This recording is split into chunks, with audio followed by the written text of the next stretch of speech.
Oke, sebelum perkenalkan, nama saya Muhammad Adrian Rifai, dan ini adalah video untuk assignment aplikasi CLI sederhana.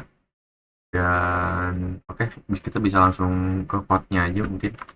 Sama di sini ada di line satu kita bisa lihat ini buat nyatain kalau script yang kita pakai itu adalah bash. Basicnya adalah pakai bash.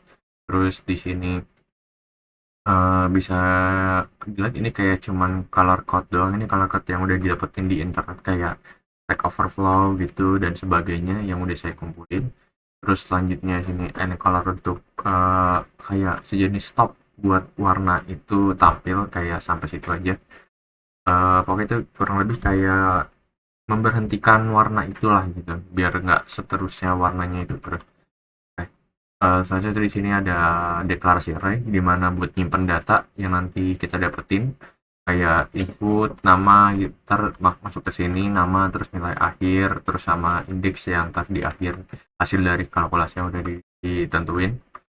Lanjut ke deklarasi variabel, ntar ini kayak buat nyatain variabel-variabel yang selanjutnya akan kita gunakan. Ya, ada nama mahasiswa, nilai absen, nilai tugas, nilai UTS, nilai UAS, nilai akhir, dan indeks. Untuk absen, tugas, UTS, UAS nih ntar sama nama mahasiswa itu bakal masuk ke input dan nilai akhir serta indeks bakal masuk ke ini ke hitung nilai akhir ntar bakal kita gunain. Kita langsung aja ke function pertama, hitung nilai akhir.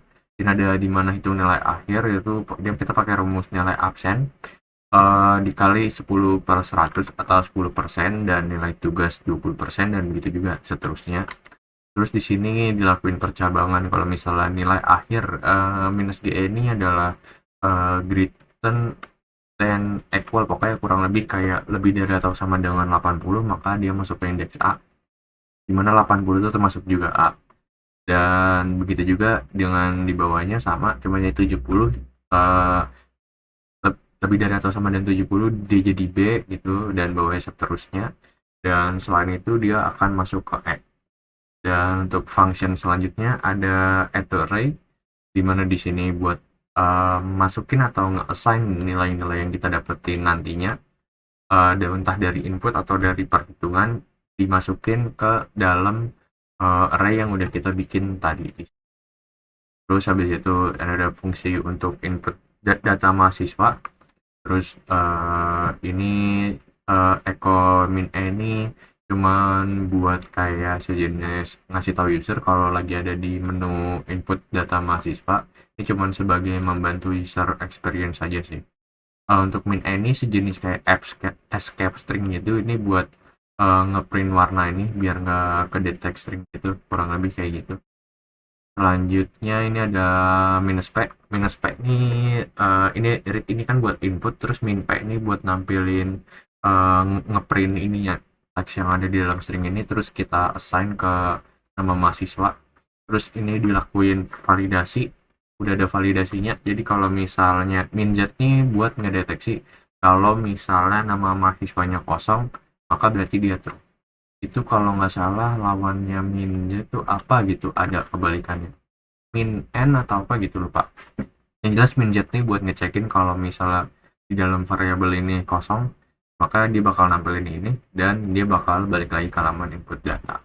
Dan ini untuk input nilai mahasiswa juga dimasukin nilai absen 0 sampai 100, dan validasinya di sini agak berbeda sama tadi. Kalau di sini selain dia nggak boleh kosong, tapi dia juga harus nilainya tuh nggak boleh kurang dari 0 dan juga nggak boleh lebih dari 100 karena range nilai itu kan cuma 0 sampai 100 doang. Kalau enggak dia bakal balik ke input data tadi. Oke. Terus selanjutnya ada ini sama kayak tadi, mungkin ini kurang lebih kayak nilai tugas gitu, untuk pengecekan apa sih, validasi input nilainya masih sama segala macam caranya. Terus kita lanjut ke function show data. Show data atau nampilin data ini dipakai buat kita kalau misalnya mau nampilin array tadi, list array yang udah data-data array yang udah tersimpan ntar bakal ditampilin di menu ini. Ini kurang lebih kayak sama kayak tadi buat ngasih tahu kita ada di menu mana. Ini cuma buat space biar lebih rapi aja. Terus selanjutnya di sini ada nama array. Jadi kalau misalnya nama array-nya ini, ini add ini maksudnya semuanya array itu. Nah, kalau misalnya array-nya min n itu kalau nggak salah tadi tuh kalau misalnya ada isinya dia nampilin gitu pokoknya mirip kayak min z gitu kurang lebih. Oh enggak, sorry, n itu kalau nggak salah mirip kayak negasi. Jadi kalau misalnya nama array-nya negasi 0 gitu, untuk apa ya biasanya? Aduh lupa deh. Kalau misalnya dia negasinya 0, dia bakal nampilin ini perulangan sesuai indeks yang ada di dalam array tadi. Dia bakal nampilin nama, nilai akhir, sama indeksnya gitu. Pokoknya kurang lebih karena kalau datanya ada, maka ini kan berarti true. Karena uh, datanya nggak sama dengan 0, maka dilakuin yang ini. Terus else-nya nih kalau misalnya datanya sama dengan 0, dia masuknya ke else karena negasi. Terus dia kan jadinya false, ntar dia ngejalanin yang ini. Terus lanjut ke function input process. Ini cuman kayak proses input berurutan gitu aja sih paling. Kayak misalnya kita milih menu proses, ntar bakal masuk ke input data, terus kasih space biar rapi dikit, terus kasih info kalau data berhasil di input, terus hitung nilai akhir, masukin ke array, terus show data. Nah, untuk ini ntar dia bakal dipanggil di pilihan menu main ini. Nah, untuk masuk ke function main ini cuman kayak buat milih menu aja sih paling. Kayak di mana nih selalu kita bikin true, terus pasti biar dia pasti nampilin ini. Terus habis itu di sini cuman buat space doang, ini menu utama. Ini pilihan menunya ada 1, 2, 3, ada input data, tampilkan data, sama keluar. Ini buat reply atau buat inputnya 1 sampai 3. Dan nah, ini bisa dilihat ini buat menangani pilihan cache menunya. Ini aduh salah. Ini pilihan menu harusnya menangani pilihan menu. Nah, ini buat ntar logiknya kurang lebih di sini kayak kalau misalnya kita pilihan satu, lagi-lagi kalau misalnya ada kutip gini yang kosong itu cuman buat kasih space aja biar menurut saya lebih rapi. Kalau misalnya kita pilih satu, dia masuk ke input proses, pilih dua masuk ke show data, dan tiga nih buat keluar kurang lebih. Terus ini lagi-lagi biar nambah space aja. Terus kita ngasih print keluar dari program, terus sama exit note atau langsung keluar dari program itu. Dan kalau kita ngasih input selain 1, 2, 3 nih, entah apapun itu, ini buat error handling bukan error handling sih, mungkin biasanya lebih ke validasi input ya. Saya perlu dikasih komen deh, Pak. Nah, ini mungkin perlu di ya paling ini untuk validasi pilihan yang nggak valid itu. Dan mungkin ini buat penutup si cache, si esek nih. Terus while tuh ditutup sama down, terus ini buat tutup function main ada di sini. Terus kita panggil function main-nya di bawah. Nah, tulis aja main gini. Oke. Untuk selanjutnya mungkin di sini ada readme-nya, mungkin readme-nya berisi kayak info-info project yang dibuat kayak structure, terus ada screenshot, terus ada indeks penilaian dan sebagainya. Mungkin ntar bisa ditambahin link YouTube ini mungkin ya. Ntar bakal saya tambahin mungkin di paling atas. Terus selanjutnya ini adalah screenshot yang buat di readme.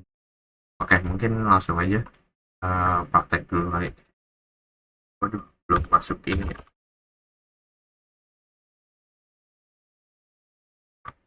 Hmm,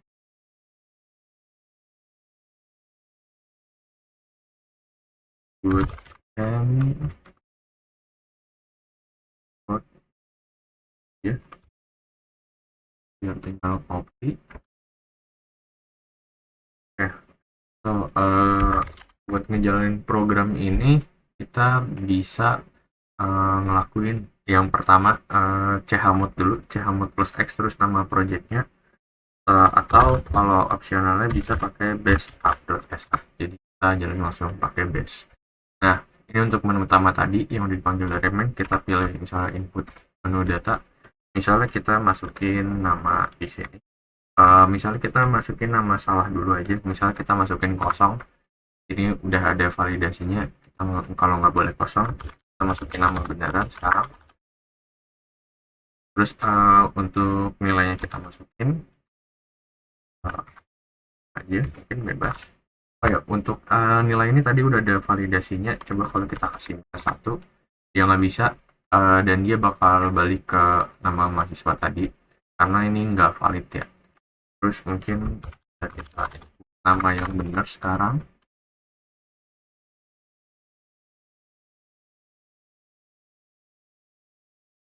Aja.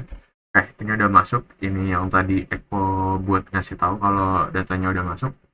Terus ini adalah listnya ditampilin hasil dari input. Terus bisa kita masukin lagi. Misalnya namanya terus 90 90. Nah, ini udah masuk juga ke dua ini. Jadi kalau misalnya kita mau ambil datanya, kita bisa pilih dua.